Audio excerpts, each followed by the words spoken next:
Променливите временски температури имаат влијание како на нашето расположение, така и на функционирањето на целиот наш организам.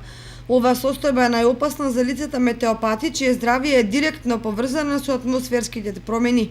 Состојбата до 30 степени дневна, а 14 степени вечерна температура, која во последните денови е проследена и со дожд, е главната причина за појава на главоболка, вртоглавица, коцкини, срцеви и белодробни заболувања.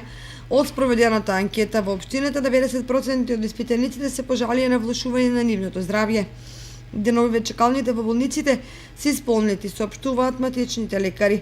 Најчесто за прегледи се јавуваат хронично болните. Тие мора во ваков период да се редовни со терапиите и да ги контролираат маснотиите и шеќерот во крвта. Времето не ја поштеди и помладата популација, па се препорачува и секој да се придржува кон советите на лекарите. Нестабилното време со температурни промени и промени на притисокот ќе продолжи наредните денови.